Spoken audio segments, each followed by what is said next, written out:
దేవుని పరిశుద్ధ నామానికి మహిమ కలుగును గాక. ఆమేన్. ఈ విధంగా మీతో వాక్యాన్ని పంచుకునే అవకాశాన్ని దేవుడు నాకు అనుగ్రహించినందుకు దేవదేవునికి క్రీస్తు ద్వారా కృతజ్ఞతాస్తుతి స్తోత్రములు చెల్లిస్తున్నాను. అలాగే ఈ వీడియో వీక్షిస్తున్న మీ అందరికీ ప్రభునామమున శుభములు వందనములు తెలియజేస్తున్నాను. ప్రభునందు ప్రియులారా, ఎంతో కాలంగా బైబిల్ గ్రంథంలో నుంచి ఒక అంశాన్ని గురించి ధ్యానిస్తూ వస్తున్నాం. అదే యాకోబు గారి యొక్క 12 మంది కుమారుల గురించి. అందులో భాగంగా యాకోబు గారి యొక్క 4వ కుమారుడైన యూదా గురించి, యూదా కుటుంబాన్ని గురించి, యూదా వంశాన్ని గురించి, యూదా గోత్రాన్ని గురించి, ఆ గోత్రంలో ఉన్న ప్రముఖులైన వారి గురించి, ప్రత్యేకించి యేసు ప్రభు యొక్క వంశావళిని గురించి కూడా ధ్యానిస్తూ వస్తున్నాం. ఆ క్రమంలో యెషయి గారి వరకు వచ్చాం. యెషయి గారి వరకు వచ్చాం.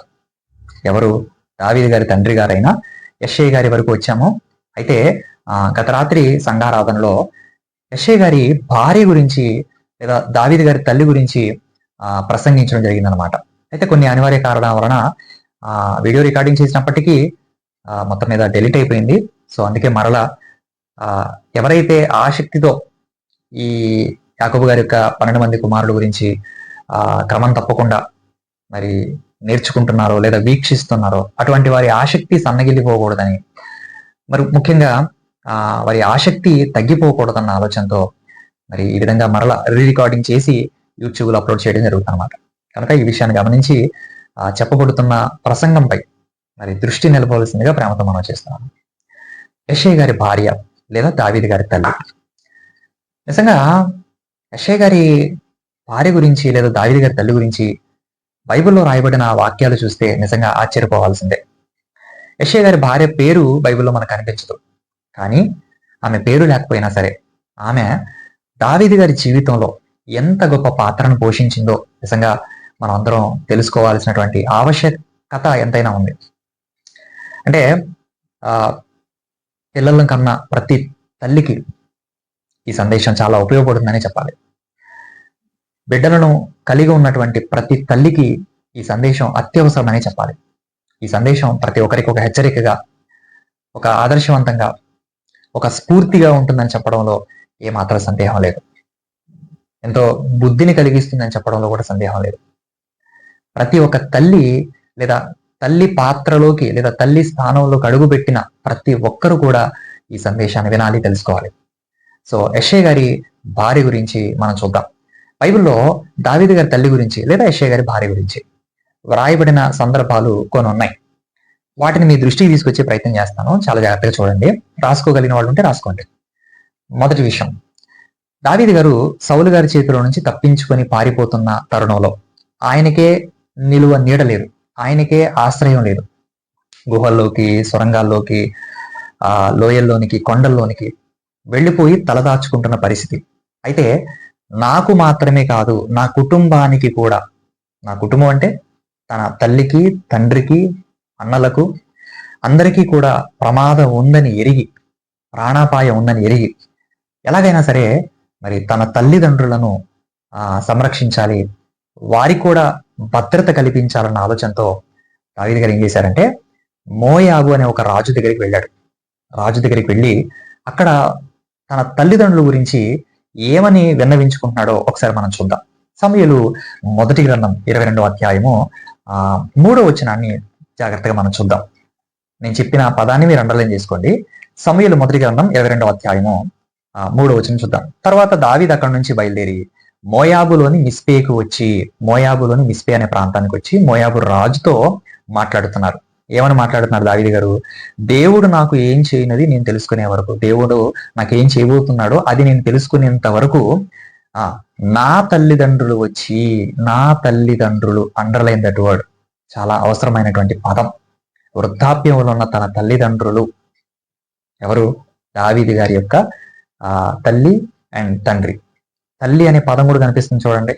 సో దావీదు గారు రాజుతో మాట్లాడుతూ నా తల్లిదండ్రులు వచ్చి నీ యొద్ద ఉండనిమ్మని మోయాబు రాజుతో మనవి చేశాడంట. మోయాబు దేశానికి ఎందుకు వెళ్ళాడు? మోయాబు రాజు దగ్గరికి ఎందుకు వెళ్ళాడంటే ఇక్కడ ఒక చిన్న లాజిక్ ఉందండి. దావీదు గారి తండ్రి పేరు ఏం పేరు? యెషయి. యెషయి గారి తండ్రి పేరు ఏం పేరు? ఓబేదు. ఓబేదు గారి తండ్రి పేరు ఏం పేరు? బోయజు. బోయజు ఎవరిని వివాహం చేసుకున్నాడు?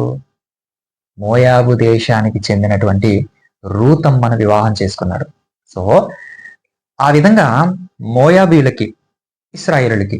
ఇశ్రాయేలీయులలో ముఖ్యంగా యూదా గోత్రానికి. యూదా గోత్రంలో ముఖ్యంగా బోయేజు యొక్క కుటుంబానికి ఎంతో సంబంధం ఏర్పడిందని చెప్పాలి. సో ఆ కారణం చేత ఆ రిలేషన్ ని బట్టి దావీదు గారు ఏం చేశారంటే తన తల్లిని తండ్రిని తీసుకువెళ్ళి మోయాబు రాజుకి అప్పగించడం జరిగిందనమాట. ఆ తర్వాత 4వ వచనంలో ఏముంది, అతని యొద్దకు వారిని తోడుకొని పోగా దావీదు కొండల్లో దాగి ఉన్న దినములు మరి వారు అతని యొద్ద కాపురముండ్రి.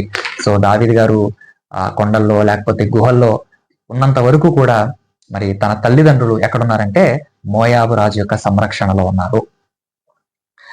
ఇక్కడ ఒక పాయింట్ చెప్తానండి. ఈ వాక్యాన్ని బట్టి నేను ఒక పాయింట్ చెప్పదలుచుకున్నాను. చాలా మంది పిల్లలు తల్లిదండ్రుల పట్ల ఎంతో నిర్లక్ష్యంగా వ్యవహరిస్తున్నారండి. ఏమాత్రం జాలి, దయ, కనికరం, ముఖ్యంగా ప్రేమ లేకుండా తమ భార్యల గురించి, తమ పిల్లల గురించి లేదా తమ భర్తల గురించి ఆలోచిస్తూ తల్లి పట్ల, తండ్రి పట్ల ఎంతో నిర్లక్ష్యం వహిస్తున్నారు. అది చాలా తప్పండి. అది చాలా చాలా తప్పు, పాపం కూడా. బైబిల్లో దేవుడు తండ్రిని, తల్లిని సన్మానించమని చెప్పాడు. అంటే వారికి లోబడమని, వారికి విధేయత చూపించమని, వారిని గౌరవించమని, వారిని ప్రేమించమని దేవుడు చెప్పాడు. అలాంటిది మరి ఆ తల్లిదండ్రుల పట్ల నిర్లక్ష్యం వహిస్తే ఎంత ఘోరమైన శిక్ష ఉంటుందో తెలుసా? దావీదు గారు ఎందుకు హృదయానుసారుడయ్యాడు? దావీదు గారు ఎందుకు దేవుని ఉద్దేశాలను నెరవేర్చగలిగే స్థాయిలో ఉన్నాడు?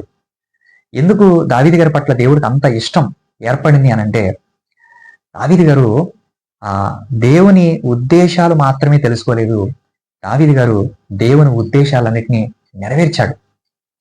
ఈరోజు మనకి దావీదు గారికి ఉన్న వ్యత్యాసం ఏంటంటే, మనం దేవుని చిత్తాన్ని తెలుసుకుంటున్నాం అంతే, దేవుని ఉద్దేశాలు మనం తెలుసుకుంటున్నాం అంతే, దేవుని సంకల్పాన్ని, దేవుని ప్రణాళికను మనం తెలుసుకుంటున్నాం, అంతవరకే చేస్తున్నాం.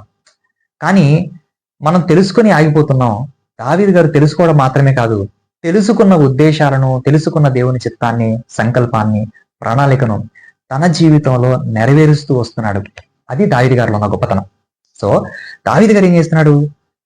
అయ్యో నాకే అవకాశం లేదు, నాకే గతి లేదు, నాకే స్థలం లేదు, నాకే చోటు లేదు, నాకే ఆశ్రయం లేదు.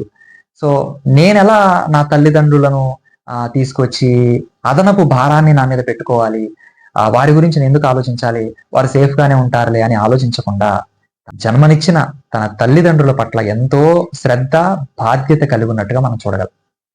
అన్నీ ఉంటేనే ఎవరు చూడట్లేదండి. కానీ దావీదు గారు ఏమీ లేకపోయినా నిజంగా కష్టకాలంలో, ఆ శ్రమల కొలిమిలో తల్లిదండ్రుల పట్ల ఎంత బాధ్యత కలిగి ఉన్నాడో చూడండి. సో ఈ వాక్యాన్ని బట్టి, ఈ సందర్భాన్ని బట్టి ప్రతి ఒక్క ఆడపిల్లకైనా మగపిల్లడికైనా సరే ఈ వాక్యం ఆదర్శం కావాలి. ఈ వాక్యం ఒక హెచ్చరిక కావాలి. తల్లిదండ్రుల పట్ల నిర్లక్ష్యం వహించొద్దు, తల్లిదండ్రుల పట్ల శ్రద్ధ కలిగి జీవిద్దాం. రైట్. అయితే ఇక్కడ ఈ వాక్య భాగంలో మనకి దావీదు గారి తల్లి గురించిన ప్రస్తావన కనబడుతుంది. రైట్. మరొక వాక్య భాగాన్ని చూద్దాం. ఒకసారి 51వ కీర్తన దయచేసి చూడండి. 51వ కీర్తన. 51వ కీర్తన అనగానే మనకి గుర్తుకు రావాల్సిన విషయం ఏంటంటే, దావీదు గారు మరి పశ్చాత్తాపంతో రాసినటువంటి కీర్తన. చాలా గొప్ప కీర్తన అండి. నాకు తెలిసి ప్రతిరోజు మన దైనందిన జీవితంలో రాత్రి వేళ నిద్రలోకి వెళ్లే ముందు ఈ కీర్తనలో ఉన్న వాక్యాలను మరి ప్రస్తావిస్తూ దేవునికి ప్రార్థన చేయడం అనేది గొప్ప విషయం అని నేను భావిస్తాను. ప్రతి ఒక్కరూ కూడా బైబిల్లో ఉన్న ఈ కీర్తనను బేస్ చేసుకొని ప్రతిరోజు క్రమం తప్పకుండా ప్రార్థించేటప్పుడు ఈ పశ్చాత్తాప కీర్తనలో ప్రస్తావించబడినటువంటి వాక్యాలు ఏవైతే ఉన్నాయో వాటన్నిటిని కూడా మన ప్రార్థనలో భాగం చేసుకోవటం చాలా ఉపయోగకరం, చాలా మంచిదని నేను భావిస్తున్నాను. దాన్ని మీకు చెప్తున్నాను. సో 51వ కీర్తనలో దావీదు గారి తల్లి గురించిన ప్రస్తావన ఉంది. ఆయన ఏమని మాట్లాడుతున్నారో చూద్దాం. 5వ వచనం దయచేసి చూడండి. 51వ కీర్తన 5వ వచనంలో, నేను పాపంలో పుట్టిన వాడను, పాపంలోనే నా తల్లి నన్ను గర్భమున ధరించను. దావీదు గారు స్వయంగా దేవునికి ప్రార్థన చేస్తూ మాట్లాడుతున్న మాట. అయ్యా నేను పాపంలో పుట్టాను, అలాగే పాపంలోనే నా తల్లి నన్ను గర్భం ధరించింది. అంటే ఇక్కడ దావీదు గారి తల్లి గురించిన ప్రస్తావన కనపడుతుంది. అయితే ఆ ప్రస్తావన ఎలా ఉంది అని అంటే, పాపములోనే నా తల్లి నన్ను గర్భం ధరించింది అనగానే చాలా మందికి చదివినప్పుడు ఎలా ఉంటుందంటే, అంటే దావీదు గారి తల్లి ఏమైనా పాపం చేసిందా, పాపం చేయడం వల్లనే దావీదు గారు పుట్టాడా అనే ఒక సందేహం మనకు ఖచ్చితంగా వస్తుంది. చాలా మంది ఈ వాక్యాన్ని ఆధారం చేసుకొని కొన్ని వ్యాఖ్యానాలు కూడా చేశారు. అందులో ఒకటి నా దగ్గర ఉంది వాక్యాన్ని. ఏమని అందులో ఉందంటే, దావీదు గారి తల్లి వ్యభిచారం చేసిందని, దావీదు గారి తల్లి మరి కట్టుకున్న భర్తతో కాకుండా పరాయి పురుషుడితో అక్రమ సంబంధాన్ని పెట్టుకుందని, అందుకనే దావీదు గారు పుట్టాడని. అంత మాత్రమే కాదు, ఆ దావీదు గారిని యెషయా గారు ఆ ఒక పనివాళ్ళ చూసేవాడని, ఎప్పుడు కూడా ఒక కొడుకులా చూసేవాడు కాదని, 7 కుమారులను ఒకలా చూస్తే దావీదు గారిని మాత్రం చాలా దారుణంగా ట్రీట్ చేసేవాడని. అందుకే 7 కుమారులు మరి ఇశ్రాయేలుల సైన్యంలో చేరితే దావీదు గారు మాత్రం గొర్రెలు కాసుకునేవాడుగా, మరి ఒక భయంకరమైన అడవిలో, అంటే ఎలుగుబంట్లు, సింహాలు సంచరించే క్రూర జంతువుల లేదా క్రూర మృగాల మధ్య గొర్రెలను కాసుకునే పనిని మరి అన్నలు కావచ్చు లేదా తండ్రి కావచ్చు ఆ బాధ్యతను దావీదు గారికి ఇవ్వడం అనేది జరిగింది. కారణం దావీదు గారి తల్లి చేసిన పాపాన్ని బట్టి దావీదు గారిని మరి యెషయా గారు లేకపోతే తండ్రి లేకపోతే కుమారులు లేదా అన్నలు ఆ విధంగా ట్రీట్ చేయడం జరిగిందని చెప్పి చెప్తారనమాట. ఆ వ్యాఖ్యానం చూసినప్పుడు నిజంగా ఆశ్చర్యపోయానండి. అప్పుడు ఆ వ్యాఖ్యానాన్ని బేస్ చేసుకొని మరి దావీదు గారి తల్లి గురించి ఖచ్చితంగా మీతో పంచుకోవాలి అని నేను ఈ ప్రసంగం చేయడం జరిగింది అనమాట. రైట్, సరే, ఈ వాక్యాన్ని గుర్తుపెట్టుకోండి. తర్వాత దీని దగ్గరికి మరలా మనం వద్దాం. ఇంకా దావీదు గారి తల్లి గురించి బైబిల్లో ఎక్కడెక్కడ రాయబడిందో ఒకసారి మనం చూద్దాం. ఒకసారి ఈ 69వ కీర్తన దయచేసి చూడండి. 69వ కీర్తన దావీదు గారు కూడా మరి బాల్యంలో ఉన్నప్పుడు లేదా యవనంలో ఉన్నప్పుడు చాలా బాధలు, కష్టాలు, శ్రమలు అనుభవిస్తున్న సమయంలో రాసినటువంటి కీర్తన అండి. బయట వారి నుంచి బాధలు లేకపోతే శ్రమలు, కష్టాలు అనుభవిస్తున్నారంటే అనుకోవచ్చు, కానీ సొంత కుటుంబం నుంచి తాను ఎన్నో కష్టాలు ఎదుర్కొంటున్నట్టుగా, తాను ఎన్నో శ్రమలు ఎదుర్కొంటున్నట్టుగా, తాను ఎన్నో ఇబ్బందులు ఎదుర్కొంటున్నట్టుగా బైబిల్లో మనం చూడగలం. ముఖ్యంగా ఈ కీర్తనలో మనం చూడగలం. నిజంగా 69వ కీర్తన మీరు చదవండి. ఈ వీడియో అంటే ఈ ప్రసంగం అయిపోయిన తర్వాత తప్పకుండా 69వ కీర్తనని చదవండి, అర్థం చేసుకోవడానికి ప్రయత్నం చేయండి. దావీదు గారు నిజంగా రాజయ్యాడు, ఆయనకే ఉందండి, దిగులేముందని అనుకుంటాం, కానీ ఎన్ని బాధలు పడ్డారో, ఎన్ని కష్టాలు అనుభవించారో, ఎన్ని కన్నీళ్లు ఆయన వెనక ఉన్నాయో నిజంగా ఈ కీర్తన చదివితే మనకు అర్థమవుతుందండి. సో దావీదు గారి తల్లి గురించిన ప్రస్తావన ఈ కీర్తన మనకు కనిపిస్తుంది. ఏమని కనిపిస్తుంది అంటే 69వ కీర్తన 8వ వచనం చూద్దాం. 8వ వచనం, నా సహోదరులకు నేను అన్యుడనైతిని, నా తల్లి కుమారులకు పరుడనైతిని. అంటే నా తల్లి అనే పదం మనకు కనిపిస్తున్న దాన్ని బట్టి దావీదు గారి తల్లిని గురించిన ప్రస్తావన ఇక్కడ కూడా కనపడుతుంది. అంటే దావీదు గారు ప్రార్థన చేస్తూ లేదా దావీదు గారు మాట్లాడుతూ ఏమంటున్నారంటే, అయ్యా నేను నా సహోదరులకు అన్యుడనయ్యాను, నా తల్లి కుమారులకు పరుడనయ్యానని మాట్లాడుతున్నాడు. అంటే ఎంతో తీవ్రమైన బాధను వ్యక్తం చేస్తున్నట్టుగా చూడగలం. ఇందాక నేను మీకు చెప్పాను కదా, 51వ కీర్తనలోని 5వ వచనంలో ఉన్న ఆ వాక్యానికి వ్యాఖ్యానం చేస్తున్న క్రమంలో ఈ వాక్యాన్ని కూడా యాడ్ చేశారు. దావీదు గారి తల్లి తప్పు చేసింది కాబట్టే దావీదు గారిని మరి తన అన్నలు కావచ్చు లేకపోతే తండ్రి కావచ్చు ఒక విధానంలో ట్రీట్ చేశారు. సో దానికి బలమైన ఆధారం ఏంటంటే ఇదిగో ఈ వాక్యం. తోడబుట్టిన అన్నలు ఎలా చూశారంట? ఒక అన్యుడిలా చూశారంట. వీడు మనవాడు కాదు, వీడు బయటవాడు, పొరుగువాడు, మనవాడు కాదు అనే ఒక విధంగా ట్రీట్ చేయడం అనేది మనం చూస్తుంటాం. అందుకే సైన్యంలో లేదా యుద్ధంలో ఉన్నటువంటి అన్నల దగ్గరికి ఆహారం తీసుకెళ్ళిస్తున్నప్పుడు అక్కడ ఉన్న వాళ్ళు కూడా, అంటే అన్నలు ఏమంటారంటే, ఏం చేస్తున్నావు నువ్వు, ఏం మాట్లాడుతున్నావు అని కొంచెం చులకనగా మరి తిరస్కార భావంతో దావీదు గారితో మాట్లాడటం అనేది మనం చూస్తూ ఉంటాం అనమాట. సో ఎన్నో బాధలను ఆయన ఎదుర్కొన్నట్టుగా మనం చూడగలం. అంటే నిజంగానే దావీదు గారి తల్లి తప్పు చేసిందా? నిజంగానే దావీదు గారి తల్లి పాపం చేసిందా? పాపం చేస్తే మరి తప్పు చేస్తే మరి దేవుడు ఆమె గురించి ఎందుకు పాజిటివ్గా రాయించాడు? దేవుడు ఎందుకు ఆమె గురించి మంచిగా రాయించాడు బైబిల్లో? దావీదు గారు ప్రార్థన చేస్తున్నప్పుడు తన తల్లి గురించి ప్రస్తావిస్తూ ఏమని ప్రార్థించారో ఇప్పుడు నేను మీకు 2 వాక్యాలు చూపిస్తాను. ఒకసారి చూడండి, 86వ కీర్తన దయచేసి చూడండి. 86వ కీర్తన 16వ వాక్యాన్ని మనం చూద్దాం. 86వ కీర్తన 16వ వచనాన్ని చూద్దాం. దావీదు గారు రాసిన కీర్తనలో ప్రార్థన చేస్తూ దావీదు గారు ఏమంటారంటే, నా తట్టు తిరిగి నన్ను కరుణించు, అయ్యా దేవా తండ్రి, ఇదిగో నా వైపు తిరిగి నన్ను కరుణించు, నీ సేవకునికి నీ బలము అనుగ్రహించు, నీ సేవకురాలి కుమారుణ్ణి రక్షించు. ఆ మాట అండర్లైన్ చేయండి, క్షమించండి. 86వ కీర్తన 16వ వచనాన్ని ఖచ్చితంగా మీరు అండర్లైన్ చేసుకోవాలి. ఆ చివరి మాట, ఆ చివరి లైన్ ఏమనుంది? నీ సేవకురాలి కుమారుని రక్షించు. ఎవరు రాస్తున్నారు ఈ కీర్తన? దావీదు గారు రాస్తున్నారు. అంటే దావీదు గారు ఎవరి కోసం ప్రార్థన చేస్తున్నాడు అంటే తన కోసమే ప్రార్థన చేస్తున్నాడు, వేరే వాళ్ళ కోసం కాదు. ఈ కీర్తనలో తన కొరకు ఆ దేవునికి ప్రార్థన చేస్తూ ఆ క్రమంలో ఆయన ఉపయోగిస్తున్న ఆ పదాలు ఎలా ఉన్నాయో చూడండి. నీ సేవకురాలి కుమారుని రక్షించు అంటే దావీదు గారి తల్లి దేవునికి సేవకురాలా? అంతే కదా. ఇక్కడే కాదండి, మరలా ఎక్కడ ఉందో చూడండి ఒకసారి. 116వ కీర్తన 116వ కీర్తన 16వ వచనం 116వ కీర్తన 16వ వచనంలో కూడా ఇలానే ఉంది. ఏమని? యెహోవా, నేను నిజముగా నీ సేవకుడను నీ సేవకురాలి కుమారుడనై ఉన్నాను, నీవు నా కట్లు విప్పి ఉన్నావు. అంటే నేను నీ సేవకురాలి కుమారుణ్ణి, నేను నీ సేవకురాలికి పుట్టిన కొడుకును, ఒక్కసారి నన్ను జ్ఞాపకం చేసుకోయా అని తన కోసం లేదా తన గురించి మాత్రమే కాకుండా తన తల్లిని తీసుకొచ్చాడు ప్రార్థన చేస్తున్నప్పుడు. నిజంగా ఈ వాక్యాలను బట్టి మనం ఆలోచించాల్సింది ఏంటంటే దావీదు గారి తల్లి దేవునికి సేవకురాలా? ఏమంటే జనరల్ గా సేవకులు అంటే సేవకురాలు అంటే మనకొచ్చే థాట్ ఏంటి, మనకొచ్చే ఆలోచన ఏంటి? సేవకురాలు అనగానే మనకొచ్చే ఆలోచన ఏంటి? పాస్టర్ అమ్మ గారేమో కదా. ఇప్పుడు సమాజంలో ఈమె ఏం చేస్తారంటే పలానా సేవకురాలు, ఎవరికి? దేవునికి సేవకురాలు. దేవునికి సేవకురాలు అనగానే మనకు గుర్తుకొచ్చే విషయం ఏంటంటే పాస్టర్ అమ్మ గారు, పాస్టర్ గారి భార్య. సో దేవునికి సేవకురాలు ఇదే కదా. అంటే సేవకురాలంటే పాస్టమ్మ, దీన్ని బట్టి దావీదు గారి తల్లి పాస్టమ్ గారా? కాదండి. సేవకుడు లేదా సేవకురాలు అనే మాటకు అర్థం ఏంటో తెలుసా అండి?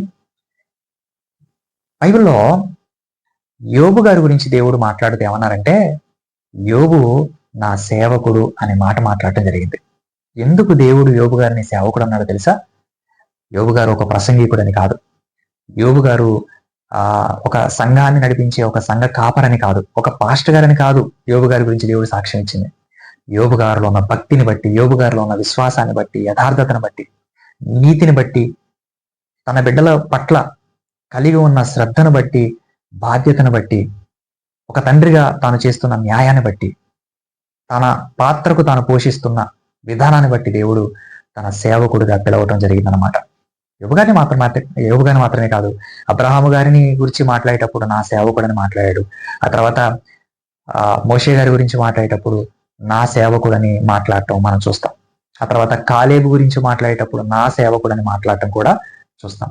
అంటే సేవకుడు లేదా సేవకులు అనగానే కేవలం పాస్టమ్మ గారు లేకపోతే వాక్యం చెప్పేవాళ్ళు మాత్రమే కాదండి.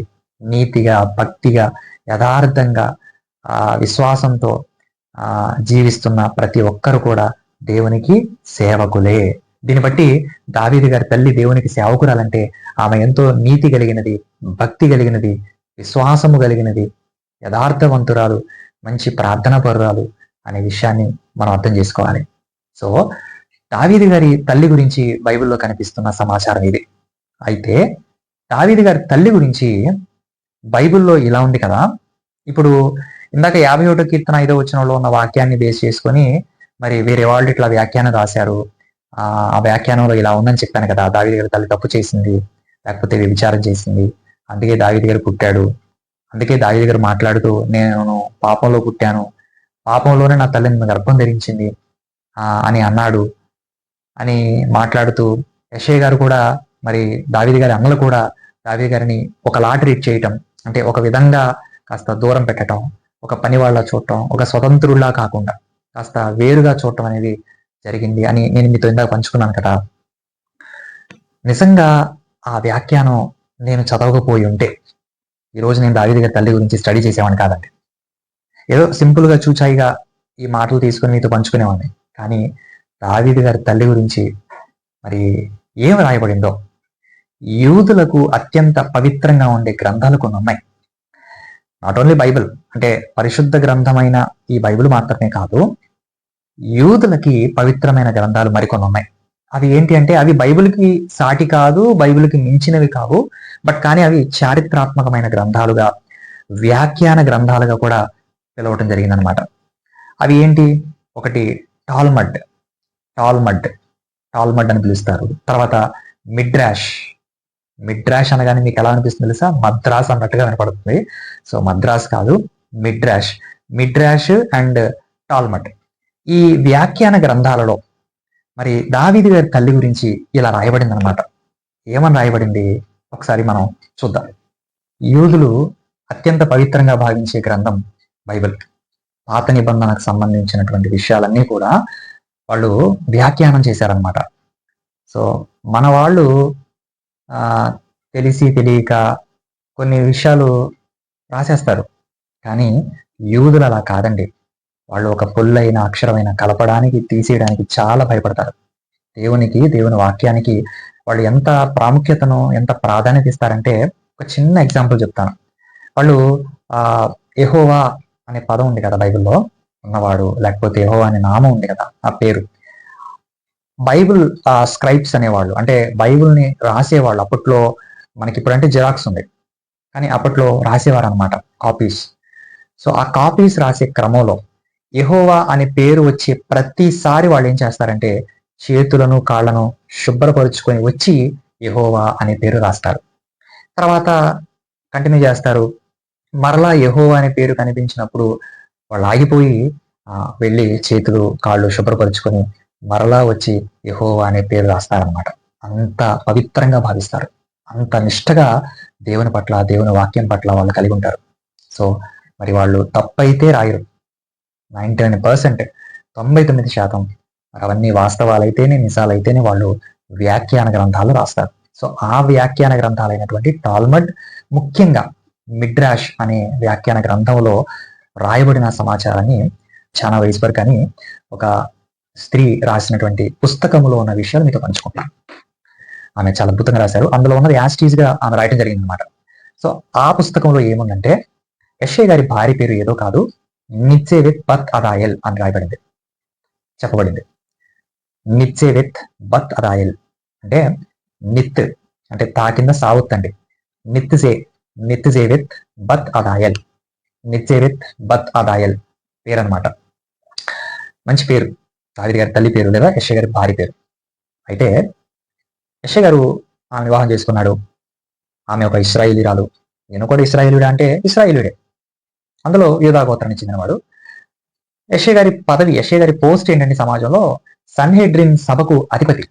సన్హెడ్రిన్ సభ అంటే మరి 70 మంది అధిపతులు కూడుకునే ఒక గొప్ప సభ. ఆ అధిపతులు లేదా పెద్దలు సాదాసీదా మనుషులు కాదు, మంచి పేరు పొందిన వారు, జ్ఞానవంతులు, భక్తి కలిగిన వారు, చాలా గొప్పవారు. ఆ సభ గురించి చెప్పాలంటే ఒక్క మాటలో, మన దేశానికి సుప్రీం కోర్టు ఎలాంటిదో, అత్యున్నత న్యాయస్థానంగా పిలువబడే సుప్రీం కోర్టు ఎలాంటిదో, అలాగా ఇజ్రాయెల్ దేశం మొత్తానికి సన్హెడ్రిన్ సభ అలాంటిది. సో 70 మంది పెద్దలు కూడుకున్న ఆ గొప్ప సభకు అధిపతిగా ఉన్నవాడే యెషయా గారు. సో అలాంటి అధిపతిగా ఉన్న యెషయా గారికి కొన్ని అనుమానాలు వచ్చాయి. అంటే తన భార్య అయిన నిత్సేవెత్ని వివాహం చేసుకున్న తర్వాత 7 పిల్లల్ని కన్న తర్వాత ఆయనకు వచ్చిన సందేహం, ఆయనకు వచ్చిన కొన్ని అనుమానాలు ఏంటంటే, ఒకటి, తన తండ్రి ఉన్నాడు కదండి, యెషయా గారి తండ్రి పేరు ఏం పేరు? ఓబేదు తండ్రి పేరు ఏం పేరు? బోయజు.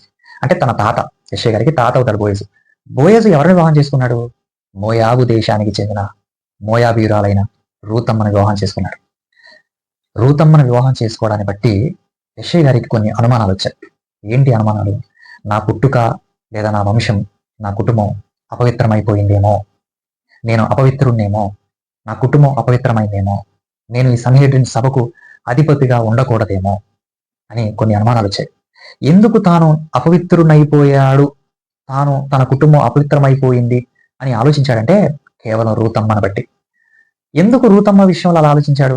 మోయాబీరాలు కాబట్టి. అంటే మోయాబీలను వివాహం చేసుకోకూడదా? వివాహం చేసుకోకూడదంటే ధర్మశాస్త్రంలో రాయబడిన మాటను బట్టి, దేవుడిచ్చిన ఆజ్ఞను బట్టి మోయాబీలతోనైనా అమ్మోనీలతోనైనా సత్సంబంధాలు పెట్టుకోకూడదు. ఇది దేవుడు చాలా క్లియర్ గా చెప్పినటువంటి విషయం. చివరికి 10వ తరం వారైనా సరే మరి వారిలో చేరకూడదు, వారితో సంబంధాలు పెట్టుకోకూడదని దేవుడు చాలా కఠినంగా ఆ ఆజ్ఞను ఇవ్వడం జరిగింది. సో ఆ ఆజ్ఞను బేస్ చేసుకొని మరి యెషయా గారు ఇలా ఆలోచించడం జరిగింది. ఒకసారి ఆ మాట చూద్దాం బైబిల్లో. ద్వితీయోపదేశకాండం 23వ అధ్యాయం, దయచేసి చూడండి. ద్వితీయోపదేశకాండము 23వ అధ్యాయము మరి 3వ వచనం నుంచి చదువుకుందాం. 23వ అధ్యాయం 3వ వచనం నుంచి, అమ్మోనీయుడే గాని మోయాబీయుడే గాని యెహోవా సమాజంలో చేరకూడదు, దేవుని సమాజంలో చేరకూడదు. వారిలో 10వ తరము వారైనా సరే ఎన్నడను దేవుని సమాజంలో చేరకూడదని దేవుడు కళాఖండిగా చెప్పాడండి. చెప్పిన తర్వాత ఏం జరిగింది? ఎందుకు చేరకూడదంటే 4వ వచనంలో మీరు ఐగుప్తులను వచ్చుండగా వారు అన్నపానాలు తీసుకొని అంటే అన్నపానాలు తీసుకొని మిమ్మల్ని ఎదుర్కోకుండా వాళ్ళు ఎలా ఎదురయ్యారు మీకు? మిమ్మల్ని శపించడానికి బహుమానం ఇచ్చి నదుల ఎరాంలోని పెతోరులో ఉన్నటువంటి మీకు విరోధముగా బేరు కుమారుని బిలాముని పిలిపించారు. మిమ్మల్ని శపించాలని, మీ నాశనాన్ని కోరుకున్నవాళ్ళు, మీ పతనాన్ని కోరుకున్న వాళ్ళు, మీ చేత విగ్రహారాధన చేయించిన వాళ్ళు, మీ చేత విభిచారం చేయించిన వాళ్ళు, అంత భయంకరులైనటువంటి మోయాబీలు మన సమాజంలో చేరకూడదు అని దేవుడు చాలా స్ట్రిక్ట్గా చెప్పాడు కదా. చెప్పిన తర్వాత మరి బోయాజు గారు ఏం చేశాడండి? వచ్చిన ఆమె విధవరాలని తెలిసిన, ముఖ్యంగా అన్యురాలని తెలిసిన, అందులో భాగంగా మోయాబీరాలని తెలిసినా సరే బోయాజు గారు వివాహం చేసుకోవడానికి సిద్ధపడ్డాడు. వాస్తవంగా బోయాజు గారికి 80 సంవత్సరాలు, రూతమ్మకి 40 సంవత్సరాలు. అంటే వాళ్ళిద్దరి మధ్య 40 సంవత్సరాల గ్యాప్ ఉంది. చాలా వృద్ధులండి. వృద్ధాప్యంలో ఉన్న బోయాజు గారు విధవరాలైన లేదా అన్యురాలైన మోయాబీరాలైన దేవుడు వారి సమాజం వారు చేరకూడదని చెప్పినటువంటి ఆ జాతి స్త్రీని అంటే రూతమ్మను వివాహం చేసుకున్నాడు. అంటే దేవుని ఆజ్ఞను మీరాడు.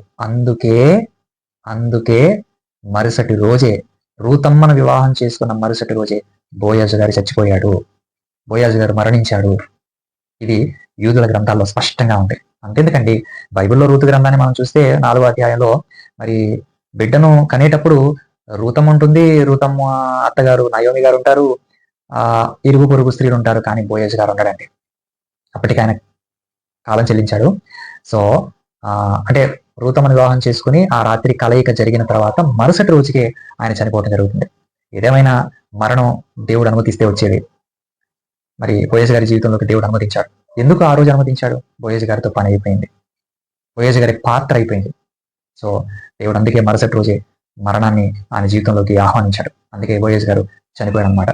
అయితే ఈ కారణాన్ని బట్టి చాలా మంది పెద్దలు ఏమనుకున్నారంటే, ఇదిగో రూతు మోయాబీరాలు కదా, సో ఆమెను వివాహం చేసుకోవటం వలనే బోయజు చచ్చిపోయాడు, అంటే ఈ వివాహం నిషిద్ధమైనది, సో దేవుడే బోయజును చంపేశాడు అని చాలా మంది పెద్దలు, చాలా మంది ఇరుగు పొరుగు వారు సణుక్కోవటం, గుడుకోవటం, మాట్లాడుకోవటం జరిగింది.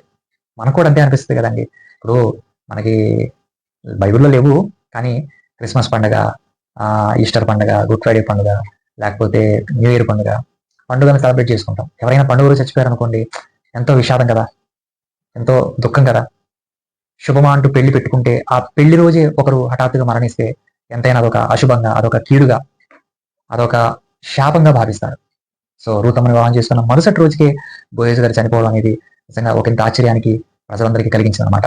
ప్రజలందరినీ ఒకంత ఆశ్చర్యానికి గురి చేసింది అనమాట. ఎందుకు ఇలా జరిగిందని. దీన్ని బట్టి ఆ వివాహం నిషిద్ధమైందని, అపవిత్రమైందని, వారికి పుట్టిన పిల్లలు కూడా అపవిత్రులే అని భావించారు. సో అందుకే యెషయా గారికి అనుమానాలు వచ్చాయి. అయితే ఇప్పుడు నా కుటుంబం, నా పుట్టుక అపవిత్రమైపోయిందేమో అని భావించి మరి నిత్యవేత్ అంటే తన భార్యను కొంతకాలం దూరంగా ఉంచాడు. అంటే ఆమెతో ఏ విధంగా కూడా శారీరక సంబంధాన్ని పెట్టుకోకుండా దూరంగా ఉంచాడు. ఈలోగా మరి తన ఇంటిలో కనాను జాతికి చెందిన ఒక స్త్రీ దాసిగా ఉందన్నమాట. దాసిగా ఉన్న ఆమె విడుదలకు వచ్చింది, విడిపించబడే సమయానికి వచ్చింది. సో విడిపించబడే సమయానికి వచ్చినప్పుడు మరి ఆమెను వివాహం చేసుకోవడం జరిగిందనమాట. ఎవరిని? కనాను జాతికి చెందిన ఆ దాసిని వివాహం చేసుకున్నాడు యెషయా గారు. వివాహం చేసుకున్న తర్వాత సహజంగా వివాహం చేసుకున్న ప్రతి ఒక్కరి జీవితంలో ఏదైతే జరుగుతుందో అదే యెషయా గారి జీవితంలో కూడా జరిగిందనమాట. అంటే వివాహం చేసుకున్న ఆ రాత్రి కలయిక జరిగే సమయంలో ఒక విచిత్రమైన సంఘటన చోటు చేసుకుంది. ఏంటి? దావీదు గారి తల్లి లేదా యెషయా గారి భార్య దూరంగా ఉంది కదా. ఈ దాసి మరి యజమానురాలతో చెప్పిన మాట, మా మరి ఈ రాత్రి నా యజమానుడితో నేను కలయిక జరిపే రాత్రి, అయితే నేను కాదు, ఆ స్థానంలో నువ్వు ఉండాలమ్మా అని చెప్పి మరి తన యజమానురాల్ని కన్విన్స్ చేసి, మరి రాత్రి కదా, చీకటి కదా, సో తన స్థానంలోనికి తన యజమానురాల్ని అనగా యెషయా గారి భార్యనే పంపిస్తుంది అనమాట. సో యెషయా గారి భార్యను పంపించిన తర్వాత ఆ రాత్రి కలయిక జరిగిన తర్వాత మరి యెషయా గారి భార్య గర్భం దాల్చుంది. 8వ కుమారుడికి గర్భం, అదే దావీదు గారు. ఆ గర్భం ఎవరిదో కాదు, దావీదు గారు ఆమె గర్భంలో ఉన్నారు. ఇదంతా కూడా దేవుని ప్రణాళిక, ఇదంతా కూడా దేవుని సంకల్పం. యెషయా గారి వలనే, యెషయా గారి ద్వారానే దావీదు గారు పుట్టాలి అనేది దేవుని సంకల్పం. కానీ యెషయా గారిలో మొదలైన అనుమానాలను బట్టి ఆమెను దూరంగా ఉంచడం, ఆమెతో ఏ విధమైన శారీరక సంబంధాన్ని పెట్టుకోకుండా, ఏ విధమైన సెక్షువల్ రిలేషన్ అనేది పెట్టుకోకుండా యెషయా గారు దూరంగా ఉంచడం, ఆ తర్వాత ఈ తన దాసిని వివాహం చేసుకొని ఇంకొక కొత్త వంశాన్ని, కొత్త కుటుంబాన్ని ప్లాన్ చేయాలని యెషయా గారు ఆమెను వివాహం చేసుకోవడం జరిగిందనమాట. కానీ ఆ రాత్రి జరిగిన సంఘటన యాకోబు గారి జీవితంలో ఏదైతే జరుగుతుందో అదే జరిగింది అనమాట. అంటే యాకోబు గారు రాహేలమ్మని ప్రేమిస్తాడు, ఆమె వివాహం చేసుకోవాలనుకుంటాడు. బట్ కానీ మరి తన మామ రాహేల కాకుండా మరి లేయానిచ్చి వివాహం చేయడం, ఆ రాత్రి ఆమెతో మరి కలవడం, మరుసటి రోజుకి ఇదంతా యాకోబు గారు తెలియడం, ఎలాగైతే ఆ సన్నివేశం ఉందో అదే సన్నివేశం, అదే సంఘటన యెషయా గారి జీవితంలో కూడా జరిగిందనమాట. సో యెషయా గారి భార్యే యెషయా గారి దగ్గర రావడం, వారిద్దరి కలయిక ద్వారానే దావీదు గారు కొట్టడం, ఇదంతా కూడా మనం చూస్తాం. అయితే ఈ విషయం యెషయా గారికి తెలియదు. అండ్ అలాగే యెషయా గారి 7 కుమారులకు తెలియదు. యెషయా గారి దాసి కనానీ స్త్రీ ఉంది కదండి, ఆ కనాను స్త్రీ ఏం చేస్తుందంటే తన యజమానుల దగ్గర మాట తీసుకుంటుంది. దయచేసి ఈ విషయం ఎవరితో చెప్పకమ్మా, నా యజమానుడికి తెలిసిన, లేకపోతే నీ 7 కుమారులకు తెలిసిన నన్ను చంపేస్తారు. ఎందుకంటే ఇప్పుడు అనుకున్న ఆలోచన ఏంటి, తన భార్యతో ఏమాత్రం సంబంధం పెట్టుకోకూడదు, కొత్త వంశాన్ని ప్లాన్ చేసుకోవాలన్న ఆలోచనతో యెషయా గారు ఉన్నాడు. ఆ క్రమంలో ఒక దాసిని వివాహం చేసుకొని ఉన్నప్పుడు ఆమెతో కలయిక, ఆమెతో సంభోగం జరగాల్సింది పోయి మరి తన భార్యతోనే సంభోగం జరిగిందంటే ఇంత మోసం చేసిందా ఈ పనమ్మాయి లేదా ఈ దాసి అని తెలిసి చంపేస్తారేమో అనే భయంతో మరి ఆమె మాట ఇచ్చింది. అంటే మాట తీసుకుంది, తన యజమానురాల దగ్గర, నిత్సేవేది దగ్గర మాట తీసుకుంది. ఆ మాట కట్టుబడి మరి ఆ తల్లి ఏం మాట్లాడకుండా మౌనం వహించింది. అయితే 3 నెలల తర్వాత గర్భం దాల్చింది. ఎవరు? దావీదు గారి తల్లి. మరి యెషయా గారికి అండ్ అలాగే 7 కుమారులకు చాలా కోపం వచ్చింది. ఆమెను చంపేయాలి, ఆమెను కాల్చేయాలి, ఆమెను రాళ్లతో కొట్టి చంపేయాలి అని ప్లాన్ చేశారు. కానీ యెషయా గారు తన కుటుంబ పరువు బజారున పడకూడదని, మరి ఈ విషయం బయటికి వెళ్ళకూడదని, వ్యాప్తి చెందకూడదన్న ఆలోచనతో తన కొడుకుల్ని ఆపినట్టుగా, మరి తాను కూడా ఏం చేయకుండా ఆమెను అలా వదిలేసినట్టుగా, ఎలాగా మరి యేసుక్రీస్తు వారి తల్లి అయిన మరియమ్మ విషయంలో ఏదైతే జరిగిందో, యోసేపు గారు నీతిమంతుడిగా ఉండి తన భార్యను అవమానపరచడం రహస్యంగా మనం వినాడాలని ఉద్దేశిస్తారు కదా, సేమ్ అలాంటి సిచ్యువేషన్ యెషయా గారి జీవితంలో జరిగింది. యెషయా గారు కూడా నీతిమంతుడు కాబట్టి తన భార్యను మరి దూరంగా ఉంచకుండా, అంటే తన భార్యను అవమానించకుండా, తన భార్యను శిక్షించకుండా, మరి నలుగురిలో తీసుకెళ్లి పంచాయతీ పెట్టకుండా, తన కుటుంబ పరువును కాపాడుకోవడం కోసం, తన గౌరవాన్ని కాపాడుకోవడం కోసం తను ఏం చేస్తాడంటే తన భార్యతో ఏమాత్రం సంబంధం పెట్టుకోకుండా ఆమెను అలానే ఇంట్లోనే దూరంగా ఉంచడం, మరి తన కొడుకుల వలన కూడా ఏ హాని జరగకుండా ఆమెను అలానే ఉంచడం, మరి ఆమెను బిడ్డను కనేంత వరకు ఆమెను మరి దూరంగా ఉంచడం, తర్వాత ఆ బిడ్డను కన్న తర్వాత ఆ బిడ్డను ఒక పనివాడిలాగా, ఒక దాసుడిలాగా చూడటం, ఒక శత్రువులా చూడటం ఇంట్లో జరిగిందనమాట. యెషయా గారు ఎప్పుడు కూడా తన కుమారుని, అంటే దావీదు గారిని ఎప్పుడు తన కుమారులో చూడలేదు. ఒక బయటోడు, ఒక అక్రమ సంతానంగా భావించి మరి అన్నలు కావచ్చు, తండ్రి కావచ్చు, దూరం పెట్టడం అనేది జరిగిందనమాట. ప్రభునందు ప్రియులారా, ఈ విధంగా దావీదు గారికి తెలియకుండానే అన్నలు ఎందుకు ఇలా చేస్తున్నారో తెలియదు, తండ్రి ఎందుకు ఇలా బిహేవ్ చేస్తున్నారో తెలియదు. 20 ఏళ్ళు దాటిన తర్వాత ఇశ్రాయేలీయులకున్న రూల్ ఏంటంటే 20 ఏళ్ళు దాటిన ప్రతి ఒక్కరు కూడా సైన్యంలో చేరాలి, ఇది వాళ్ళకున్న రూల్. కానీ దావీదు గారు మాత్రం సైన్యంలో చేరే అవకాశం లేకుండా పోయింది. ఎందుకంటే ఏ రోజు కూడా యెషయా తన కొడుకుగా చూడలేదు. 2 మరి తోడబుట్టిన అన్నలు కూడా ఎప్పుడు కూడా తనని తమ్ముడుగా చూడలేదు. సో ప్రమాదకరమైనటువంటి ఆ అడవుల్లో, క్రూర మృగాలు సంచరించేటటువంటి ఆ అడవిలో గొర్రెలు కాసుకునే విధంగా దావీదు గారిని పంపించడం జరిగిందనమాట. ఎందుకంటే వాటి వలన దావీదు చచ్చిపోవాలి, అది వాళ్ళ ప్లాన్. వాటి వలన దావీదు చంపబడాలన్నది వాళ్ళ ప్లాన్ అయితే, దావీదే వాటిని చంపాలి అనేది దేవుడి ప్లాన్. సో ఏది ఏమైనా ఇలా తృణీకార భావంతో జీవిస్తూ వచ్చాడు దావీదు గారు. అలాగే తల్లి కూడా ఆ అవమానాన్ని భరిస్తూ వచ్చింది. ఎంతకాలం తెలుసా అండి? దావీదు గారికి 28 సంవత్సరాలు వచ్చేంత వరకు దావీదు గారు తన అన్నల దగ్గర నుంచి, తన తండ్రి దగ్గర నుంచి, ముఖ్యంగా సమాజం నుంచి కూడా, అంటే సమాజం కూడా అనుమానిస్తుంది కదా, ఏంటి తండ్రి అలా బిహేవ్ చేస్తున్నాడు తన చిన్న కొడుకు పట్ల. ఎక్కడైనా చిన్న కొడుకు అంటే ఒక ప్రేమ ఉంటుంది, ఒక ఎంతో గాఢమైన ఎఫెక్షన్ ఉంటుంది. యాకోబు గారు తన చిన్న కుమారుడైన యోసేపు గారిని చాలా ప్రేమించాడు. అందుకే ప్రేమించి ఒక విచిత్రమైన నిలువుటంగిని కుట్టించినట్టుగా మనం చూడగలం. అయితే యోసేపు గారు చచ్చిపోయాడు కొని ఇక యోసేపు గారి తమ్ముడైన బెన్యామిన్ని అతిగా ప్రేమించడం కూడా మనం చూస్తాం. సహజంగా కుటుంబంలో చిన్నవాడిని బాగా ప్రేమిస్తారు, ఎంతైనా చిన్నవాడు కదమ్మా అని సర్ది చెప్పడం కూడా మనం చూస్తాం. కానీ చిన్నవాడైన దావీదు గారి పట్ల ఎంతో వివక్షణ కనపరిచారు. ఎందుకంటే ఇదిగో దావీదు గారి తల్లి లేదా యెషయా గారి భార్య ఎవరితోనో అక్రమ సంబంధం పెట్టుకుని ఇదిగో ఈ బిడ్డకు జన్మనిచ్చింది అనే భావనతో వాళ్ళు ఉండిపోయి తనని చాలా దూరం పెట్టేశారు. ఆమె కూడా దాసికి ఇచ్చిన మాటను బట్టి 28 సంవత్సరాల పాటు మౌన రోదన వహించిందండి.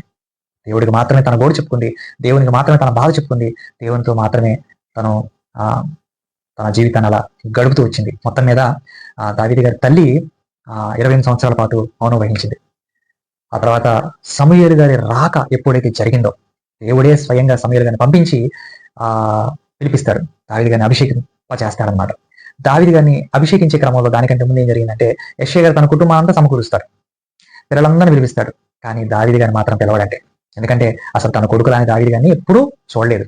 అయితే పెద్దవాడిని దేవుడు ఎంపిక చేసుకుంటాడు, రెండో వాడిని ఎంపిక చేసుకుంటాడు అని ఏడుగురు కొడుకులు పిలిపించాడు. కానీ దావీదుని మాత్రం అరణ్యంలో అలా వదిలేశాడు.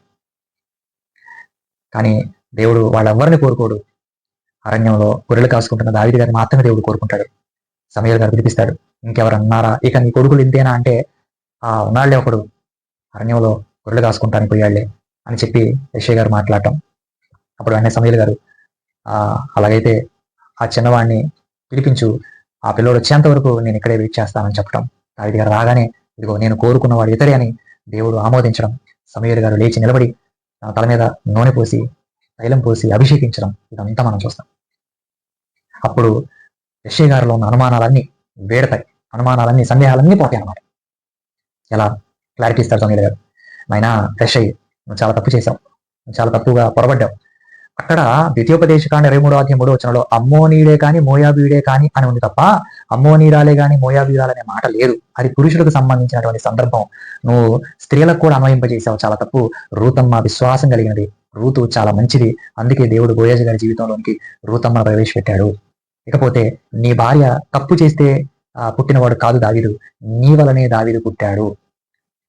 ఆ రోజు రాత్రి కలయిక జరిగింది నీ వలనే అని సమూయేలు గారు క్లారిటీ ఇవ్వటం. దేవుడు ఎన్నిక చేసుకున్నాడని దావీదుని బయటవాడుగా చూడకని చెప్పడంతో యెషయా గారికి ఉన్న సందేహాలు, అన్నలకున్న సందేహాలు అన్నీ విడిపోయి మరి దావీదు గారితో యథావిధిగా ఇంకా తమ్ముళ్ళలా చూడటం అండ్ అలాగే యెషయా గారి కొడుకులా చూడటం అనేది జరిగిందనమాట.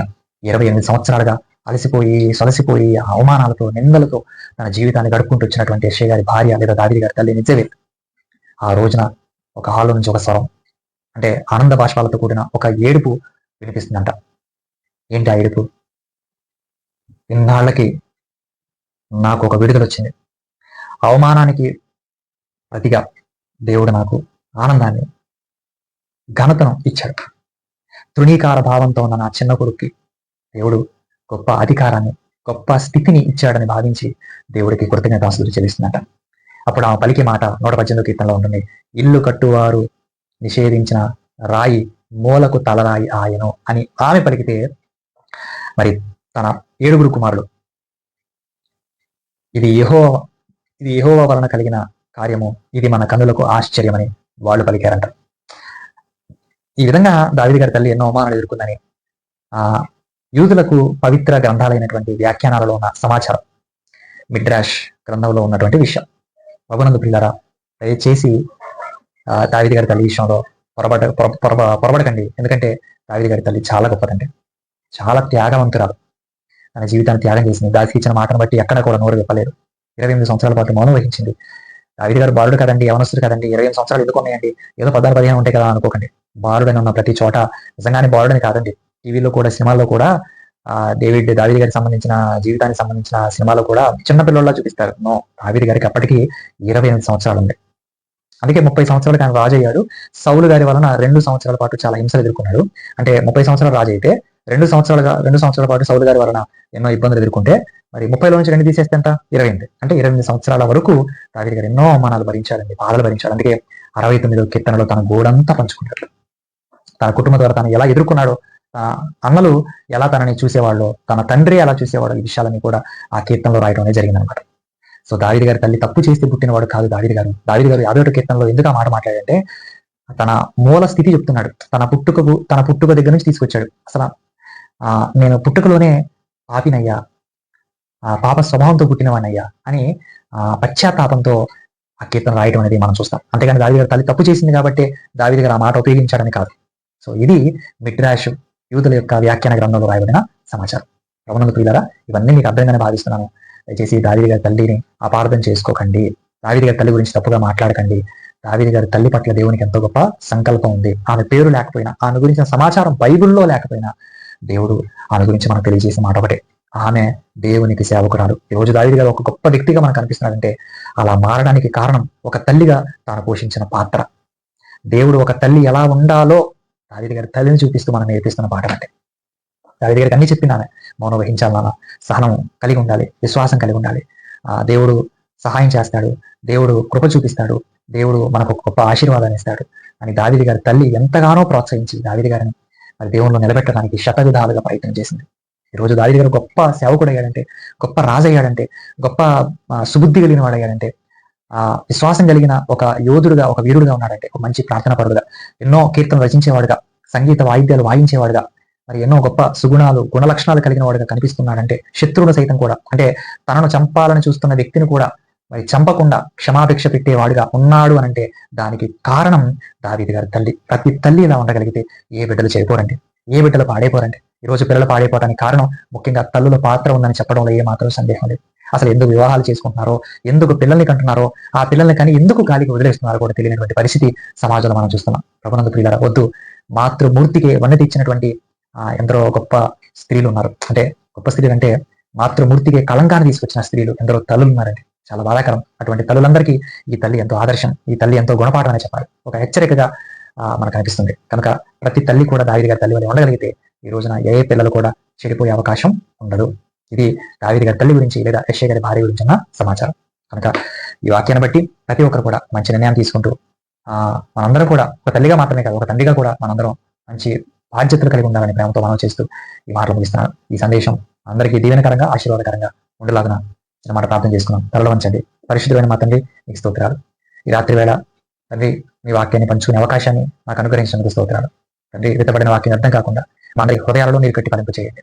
మీకోసం ఉన్నతంగా బ్రతుకుటకు గొప్ప చూపించుకుని ప్రార్థిస్తూ దావీదు గారి తల్లిని ఆదర్శంగా తీసుకొని ప్రతి తల్లి కూడా తమ బిడ్డలను జాగ్రత్తగా మీలో పెంచుకోవడానికి కావాల్సిన జ్ఞానమును, వివేకమును, తెలివిని, బుద్ధిని దయచేయమని వేడుకుంటుంది.